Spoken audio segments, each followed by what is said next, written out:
करना नहीं है होना। नमस्कार मित्रों, मैं गणेश कुशवाहा। आज आपके साथ हम चर्चा करते हैं करना नहीं है होना, डूइंग एंड बीइंग, इन दो शब्दों के बारे में।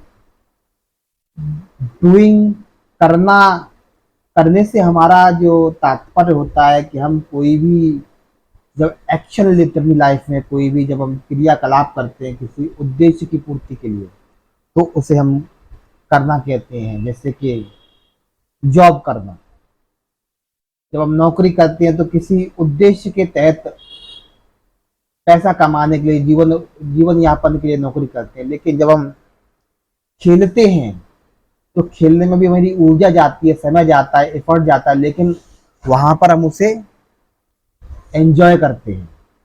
तो एक तरह से नौकरी करना काम करना होता है और खेलना बेसिकली होना होता है, जहां पर हम अपनी नेचुरल स्टेट में होते हैं। तो यह भी काफी काफी करीब है।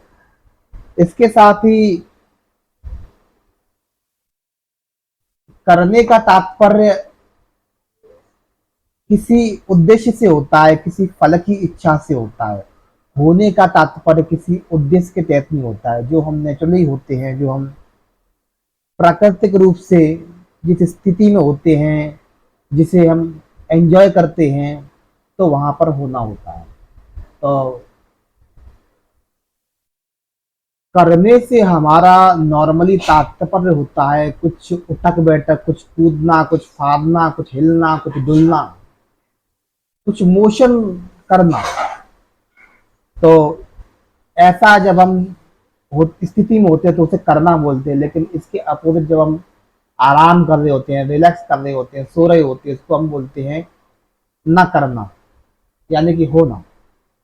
वास्तव में करना और न करना ये दो अलग अलग विश्वास हैं। जिस स्थिति को हम ना करना भी कहते हैं वो भी करने का ही पार्ट है, क्योंकि जब हम सो रहे होते हैं तो भी हमारी सांसें चल रही होती हैं, हमारा दिल धड़क रहा होता है, हम सपने देख रहे होते हैं, दिमाग काम कर रहा होता है, तो वहां पर भी हम चीजें हो रही होती हैं। और लेकिन उसे हम रिलैक्सेशन कहते हैं, उसे करना ही नहीं कहते। लेकिन जब हम किसी इफर्ट से, किसी प्रयास से, किसी विशेष परिस्थिति को प्राप्त करने के लिए जब कोई एक्शंस लेते हैं तो उसे हम करना कहते हैं। इसी परिप्रेक्ष्य में यदि स्टिल और मूविंग के बारे में बात की है तो दुनिया में ना ही कुछ स्थिर है, ना ही कुछ मूविंग है। जिन चीजों को हम स्थिर समझते हैं, जैसे पत्थर है, जैसे कि कोई पहाड़ है, जैसे कि टेबल है, जैसे चेयर है, वो स्थिर है, वो भी बहुत मोशन में अगर हम उनको बहुत ही एक पावरफुल माइक्रोस्कोप की मदद से देखें तो उनके अंदर मॉलिक्यूल बहुत एक विशेष पैटर्न में बहुत ही गति से वो वाइब्रेट हो रहे होते हैं। तो हर चीज एक प्रक्रिया है, कुछ भी चीज स्थिर नहीं है। पृथ्वी लगती है हमें स्थिर है, लेकिन वो भी अपनी धुरी पर चक्कर लगा रही होती है। तो जैसे पंखा होता है, पंखा जब बहुत तेज घूमता है तो हमें लगता है वो स्थिर है। तो इसी तरह से हम हर चीज एक प्रोसेस है। तो प्रोसेस की जो गति बहुत ज्यादा या बहुत धीमी होती है तो हमें वो स्थिर प्रतीत होती है। वास्तव में कोई भी चीज ना तो स्थिर है और ना ही गतिमान है। ये हमारी पोजीशन पे डिपेंड करता है कि हम किस पोजीशन से, किस पॉइंट ऑफ व्यू से चीज को देख रहे हैं। तो इसलिए इसी परिप्रेक्ष्य में करना और होना को भी हम कह सकते हैं।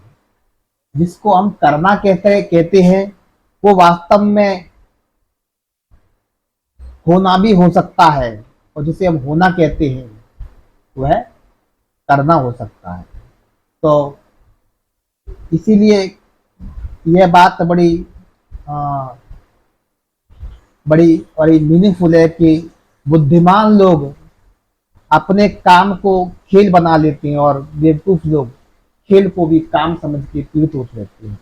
तो कर्म और अकर्म का जो भेद है कर्मयोग में वो यही है, क्योंकि जो हमारी आदतें होती हैं, जो हमारी हैबिट्स होती हैं, जो हमारे सबकॉन्शियस पैटर्न्स होते हैं, वह ही हमारा भाग्य होता है, वही हम होते हैं, और वही हम, उसी से हमारा जीवन की गति निर्धारित होती है। और जो हम एफर्ट्स लगा के जो करते हैं, वह केवल 10% हमारा कॉन्शियस माइंड करता है, बाकी 90% तो वह होता है जो हमारी गहरी आदतें होती हैं। तो यदि हम अपनी 10% जो हमारा कंट्रोल हमारे ऊपर है, उसको इस्तेमाल अपनी आदतों को चेंज करने पर करते हैं, अपनी आदतों को मॉड्यूलेट करने पर करते हैं, तो वो एक सही मार्ग होता है। क्योंकि जो हम नेचुरली होते हैं, जो वह हमारी 90% हैबिट्स है, सबकॉन्शियस और अनकॉन्शियस हैबिट्स हैं। तो अपनी सबकॉन्शियस और अनकॉन्शियस हैबिट्स पर काम करना एक तरह से स्मार्ट वर्क है, जो बहुत ही हाईली प्रोडक्टिव और हाईली हाईली क्रिएटिव लोग होते हैं, वह अपनी आदतों पे काम करते हैं और अपने शेड्यूल पे काम करते हैं, अपने पर्पस ऑफ लाइफ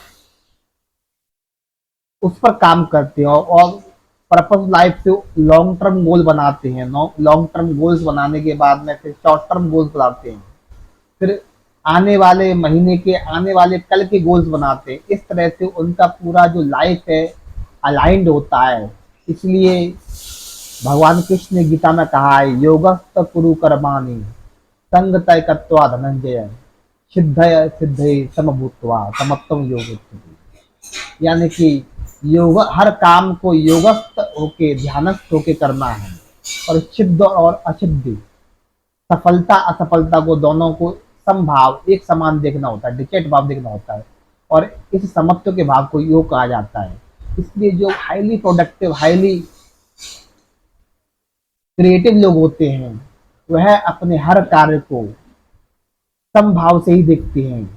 वह किसी भी कार्य को ना तो बहुत धीमे करते हैं, ना ही बहुत तेज करते हैं, बहुत ही प्री प्लान्ड होते हैं। इसी तरह से, और उनके जो सारे शेड्यूल फिक्स होते हैं, उनका रूटीन फिक्स होता है, और इसी तरह से वह अपनी व्यक्तिगत समस्याओं से पर विजय पा लेते हैं, और दूसरे लोगों को, समाज को, देश को मदद कर पाते हैं उनकी समस्याओं को सॉल्व करने के लिए। जो व्यक्ति अपनी समस्याओं, अपनी स्वास्थ्य, संबंध और रोजी रोटी, धनोपार्जन की समस्याओं से ही बाहर नहीं आ सकता, वह दूसरों की सेवा उसके लिए करना लगभग असंभव है। तो दूसरों की सेवा वही कर पाते हैं, दूसरों जो स्वयं इंडिपेंडेंट हैं, जो किसी पर डिपेंडेंट, जो इंडिपेंडेंट होने के बाद वो कहते हैं डिपेंडेबल हो जाते हैं। तो करना और होना, यह कर्मयोग, स्मार्ट वर्क और टाइम मैनेजमेंट, तीनों तथ्यों को भली बात अच्छी तरह समझाता है। Thank you.